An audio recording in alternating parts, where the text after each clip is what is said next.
السلام علیکم ورحمۃ اللہ وبرکاتہ۔ اللہ کرے کہ آپ خیر و عافیت کے ساتھ میں ہوں۔ اگر ہو سکے تو میرے لیے بھی خیر و عافیت اور صحت و تندرستی کی دعا فرماتے رہیے۔ وقولوا للناس حسنا رب زدنی علما۔ وہ زمانے میں معزز تھے مسلمان ہو کر، ہم خوار ہوئے تارک قرآن ہو کر۔ اشاعت دین کا اہم مرکز صدیقی بیانات۔ اگر آج تک آپ میرے اس چینل صدیقی بیانات سے منسلک نہیں ہوئے تو پہلی فرصت میں اس چینل کو سبسکرائب کر کے صدیقی بیانات چینل سے منسلک ہو جائیے، جوڑ جائیے، اور ساتھ میں ظاہر ہونے والی گھنٹی کو بھی پریس کر دیجیے تاکہ میری طرف سے جاری کردہ ہر نئی ویڈیو سب سے پہلے آپ کو دستیاب ہو اور آپ اسی طرح فیضیاب ہوتے رہیں۔ اور اگر میری ویڈیو پسند آئے تو عذر انصاف اس ویڈیو کو لائک بھی کر دیجئے، اور ہاں اگر آپ صدقہ جاریہ کا ثواب بھی چاہتے ہیں تو اس ویڈیو کو دوسروں کو سنوائیے بھی، دوسروں کو ساتھ شیئر بھی کیجئے تاکہ عند اللہ آپ کو صدقہ جاریہ کا ثواب حاصل ہو جائے۔ جزاکم اللہ۔ نحمده ونصلي على رسوله الكريم، أما بعد، قال الله تعالى في القرآن المجيد: أعوذ بالله من الشيطان الرجيم، إن الصلاة كانت على المؤمنين كتابا موقوتا، صدق اللہ العظیم۔ سامعین کرام، ہر مسلمان عاقل بالغ مرد عورت پر دن رات میں 5 وقت کی نماز فرض ہیں جن کو ادا کرنا بہر صورت لازم ضروری ہے۔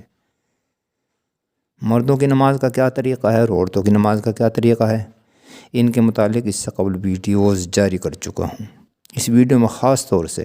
نماز کے اندر کیا کیا چیزیں ہیں ان کے متعلق عرض کر رہا ہوں، دھیان سے سنیں اور ان سب چیزوں کو یاد رکھیں تاکہ ہم کما حقہ نماز ادا کر سکیں۔ سنیے، تکبیر تحریمہ یعنی اللہ اکبر کہنا، قیام یعنی سیدھا کھڑا ہونا،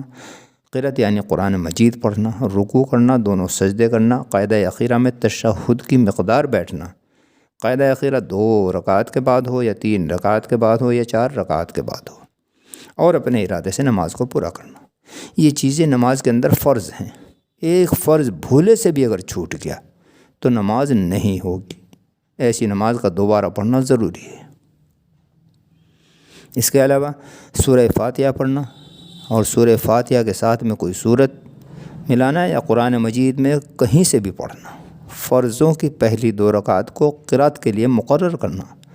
سورہ فاتحہ کو سورت سے پہلے پڑھنا، رکوع کر کے سیدھا کھڑا ہونا اور دونوں سجدوں کے درمیان میں سیدھا بیٹھنا، پہلا قاعدہ کرنا، دونوں قاعدوں میں التحیات پڑھنا، لفظ سلام کے ساتھ نماز سے علیحدہ ہونا،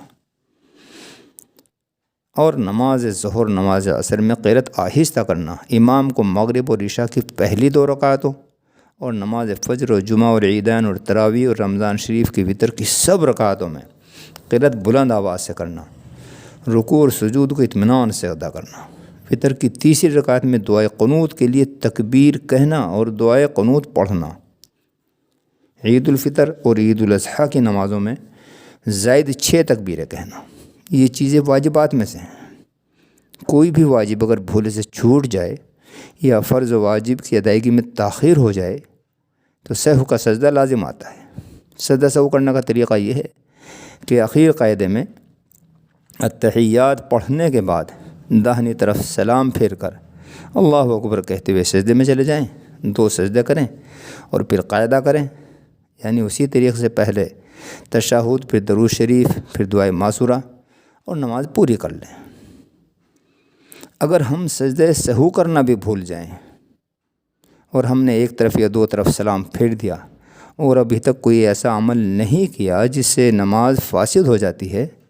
تو ہم فوراً ہی تکبیر کہتے ہوئے سجدے میں چلے جائیں، سجدہ سہو کر لیں اور نماز کو مکمل کر لیں۔ اور اگر ہم نے کوئی ایسا عمل کر لیا ہے کہ جس سے نماز فاسد ہو جاتی ہے تو ایسی نماز کو دوبارہ پڑھنا واجب ہے۔ اسی طرح سے جان بوجھ کر اگر ہم نے واجب کو ترک کر دیا تو بھی نماز کا لوٹانا واجب ہے۔ اس سے آگے چلیے، تکبیر تحریمہ کے وقت سیدھا کھڑا ہونا، یعنی نہ زیادہ اکڑ ہو اور نہ ہی جھکاؤ ہو، دونوں پیروں کے درمیان میں تقریباً 4 انگل کا فاصلہ رکھنا اور پیروں کی انگلیاں قبلے کی طرف کرنا۔ مقتدی کی تکبیر تحریمہ امام کی تکبیر تحریمہ کے ساتھ ہو یا فوراً بعد ہو، دھیان رہے کہ ائمہ حضرات تکبیر تحریمہ کو طویل نہ کریں، اس لیے کہ اگر مقتدی کی تکبیر تحریمہ امام کی تکبیر تحریمہ سے پہلے پوری ہو گئی تو اس مقتدی کی نماز نہیں ہوگی۔ تکبیر تحریمہ کے وقت دونوں ہاتھ کانوں تک اٹھانا، ہتھیلیوں کو قبلے کی طرف رکھنا، انگلیوں کو اپنی حالت پر رکھنا، نیت باندھتے ہوئے داہنے ہاتھ کی ہتھیلی بائیں ہاتھ کی پشت پر رکھنا، چھنگلی اور انگوٹھے سے حلقہ بنا کر گٹے کو پکڑنا، درمیانی 3 انگلیوں کو کلائی پر رکھنا، ناف کے نیچے ذرا متصل ہاتھ باندھنا، اور اس کے بعد ثنا یعنی سبحانک اللہم پڑھنا، تعوذ یعنی اعوذ باللہ من الشیطان الرجیم پڑھنا، تسمیہ یعنی بسم اللہ الرحمن الرحیم پڑھنا، اور سورہ فاتحہ کے بعد میں آہستہ سے آمین کہنا۔ فجر کی پہلی رکعت کو طویل کرنا، فرض کی تیسری اور چوتھی رکعت میں صرف سورہ فاتحہ پڑھنا۔ رکوع کے متعلق رکوع کی تکبیر کہنا، رکوع میں دونوں ہاتھوں سے گھٹنوں کو پکڑنا، گھٹنوں کو پکڑنے میں انگلیوں کو کھلا ہوا رکھنا، پنڈوں کو سیدھا رکھنا، پیٹھ کو بچھا دینا، سر اور سرین کو ایک سیدھ میں یعنی برابر رکھنا، اور رکوع میں کم سے کم 3 مرتبہ سبحان ربی العظیم کہنا۔ رکوع سے اٹھتے وقت امام کو تسمیع یعنی سمع اللہ لمن حمدہ، اور مقتدی کو تحمید یعنی ربنا لک الحمد، اور اکیلے نماز پڑھنے والوں کو دونوں کہنا۔ سجدے کے متعلق سجدے کی تکبیر کہنا، سجدے میں پہلے دونوں گھٹنے زمین پر رکھنا، پھر دونوں ہاتھوں کو زمین پر رکھنا، پھر ناک زمین پر رکھنا، پھر پیشانی زمین پر رکھنا، دونوں ہاتھوں کے درمیان سجدہ کرنا مثل تکبیر تحریمہ کے۔ سجدے میں پیٹ کو رانوں سے الگ رکھنا، کوہنیوں کو بغل سے الگ رکھنا، کوہنیوں کو زمین سے اوپر رکھنا، سجدے میں کم از کم 3 مرتبہ سبحان ربی الاعلیٰ کہنا، سجدے سے اٹھنے کی تکبیر کہنا، جلسہ کرنا، اور اس کے بعد پھر دوسرا سجدہ کرنا، اور 2 سجدے کرنے کے بعد میں اگلی رکعت کے لیے اگر کھڑے ہو رہے ہیں تو سجدے سے اٹھتے وقت پہلے پیشانی، پھر ناک، پھر دونوں ہاتھ، پھر دونوں گھٹنے اٹھانا۔ قاعدے کے متعلق دائیں پیر کو کھڑا کر کے بائیں پیر پر بیٹھنا اور انگلیوں کا رخ قبلے کی طرف رکھنا، دونوں ہاتھوں کو رانوں پر رکھنا، اس طرح کہ انگلیاں گھٹنوں تک پہنچ جائیں، گھٹنوں سے جھکے نہیں۔ تشہد میں اشہد اللہ الہ پر شہادت کی انگلی کو اٹھانا اور الا اللہ پر جھکا دینا۔ قاعدہ اخیرہ میں درود شریف پڑھنا، درود شریف کے بعد دعائے معصورہ پڑھنا، دونوں طرف سلام پھیرنا، سلام کی ابتدا داہنی طرف سے کرنا، سلام پھیرتے وقت امام کو مقتدیوں، فرشتوں اور نیک جنات کی نیت کرنا، اور مقتدی کو امام اور فرشتوں اور نیک جنات کی اور دائیں بائیں کے مقتدیوں کی نیت کرنا، اور اکیلے نماز پڑھنے والے کو سلام پھیرتے وقت صرف جانبین کے فرشتوں کی نیت کرنا، مقتدی کو امام کے ساتھ سلام پھیرنا، دوسرے سلام کی آواز کو پہلے سلام کی آواز سے قدر پست کر دینا، اور جس شخص کی رکعت باقی ہوں اس کو امام کے فارغ ہونے کا انتظار کرنا۔ یہ نہیں کہ امام نے پہلا سلام پھیرا اور فوراً ہی وہ کھڑا ہو گیا، بلکہ دوسرے سلام کی ابتدا کے بعد میں کھڑا ہو۔ یہ چیزیں سنت ہیں، سنتوں کو اگر ترک کر دیا جائے تو نماز کے اندر نقص آ جائے گا، نماز ہو جائے گی لیکن ثواب میں کمی ہو جائے گی، لہذا ضروری ہے کہ ہم سنتوں کے اوپر بھی عمل کریں۔ اس سے آگے چلیے، تکبیر تحریمہ کہتے وقت مردوں کو دونوں ہاتھ چادر سے باہر نکالنا، رکوع اور سجدے میں 3 مرتبہ سے زائد تسبیح کہنا، البتہ طاقت کا خیال رکھیں، کھانسی وغیرہ کو پوری طاقت سے روکنا، جبائی آئے تو منہ حتی الامکان بند کرنے کی کوشش کرنا، اور اگر کھل جائے تو کھڑا ہونے کی حالت میں سیدھے ہاتھ سے اور باقی حالتوں میں بائیں ہاتھ کی پشت سے منہ چھپا لینا، قیام کی حالت میں سجدے کی جگہ پر نظر رکھنا، رکوع میں قدموں پر، سجدے میں ناک پر، بیٹھنے کی حالت میں اپنی گود میں، سلام کے وقت اپنے کندھوں پر نظر رکھنا۔ یاد رہے کہ ہم سلام پھیرتے وقت زیادہ منہ نہ پھیریں، یعنی ہمارا سینہ قبلے کی جانب سے نہ ہٹے۔ یہ چیزیں مستحبات میں سے ہیں، ان کے ساتھ اگر نماز ادا کی جائے گی، ان کا خیال رکھتے ہوئے نماز ادا کی جائے گی تو نور علی نور ہوگی، اور اس کے اوپر بہت بڑا اجر و ثواب ہوگا، ثواب کے اندر اضافہ ہوگا۔ ان کے علاوہ یہ کہ نماز میں جان بوجھ کر یا بھولے سے تھوڑا یا زیادہ کلام کرنا، اسی طرح جان بوجھ کر یا بھول کر کسی کو سلام کرنا یا کسی کے سلام کا جواب دینا، عمل کثیر کرنا یعنی کوئی ایسا کام نماز کے دوران کرنا کہ جس سے دوسرا دیکھنے والا شخص یہ سمجھے کہ یہ نماز نہیں پڑھ رہا ہے، قبلے کی طرف سے بغیر کسی عذر کے سینہ پھیر لینا، چھینکنے والے کے جواب میں یہ رحمک اللہ کہنا، یہ رنج و غم کی بات سن کر انا للہ و انا الیہ راجعون پڑھنا، یا کسی اچھی بات پر سبحان اللہ کہنا۔ تیمم کرنے والے کا یعنی جو شخص تیمم کے ساتھ نماز پڑھ رہا ہے اس کا پانی کے اوپر قادر ہو جانا یعنی پانی مہیا ہو جانا، موضوع پر مسح کرنے کی مدت کا ختم ہو جانا،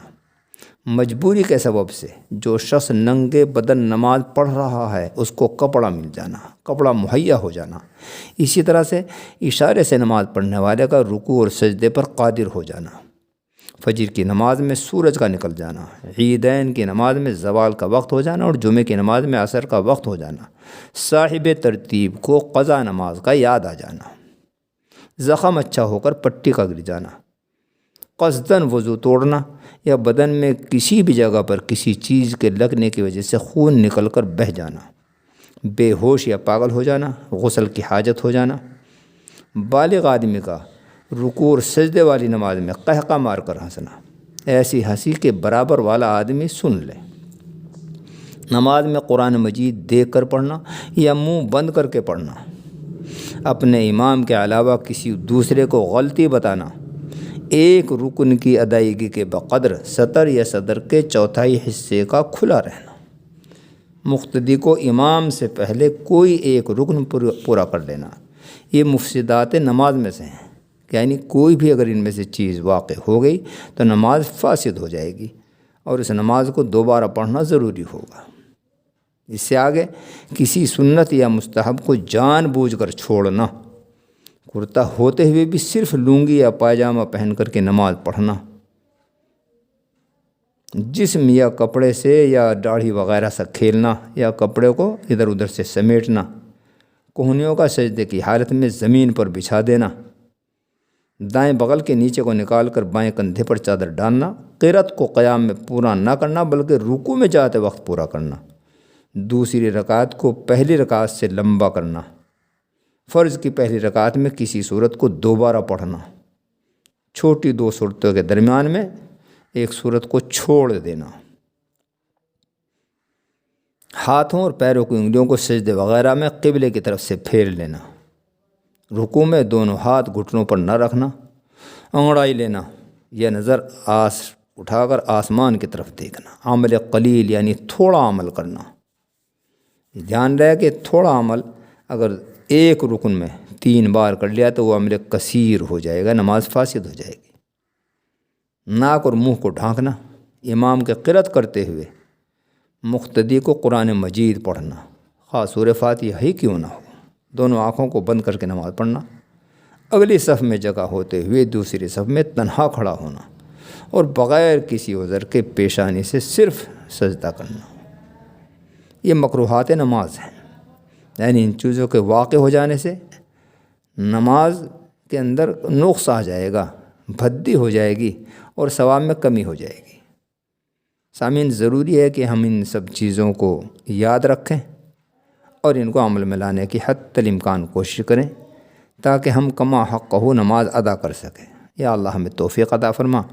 اور 5 وقتہ باجماعت نماز ادا کرنے کی توفیق عطا فرما اور ہماری نمازوں کو اپنی بارگاہ میں قبول فرما کر آخرت کے لیے ذخیرہ فرما، آمین یا رب العالمین۔ وآخر دعوانا الحمد للہ رب العالمین۔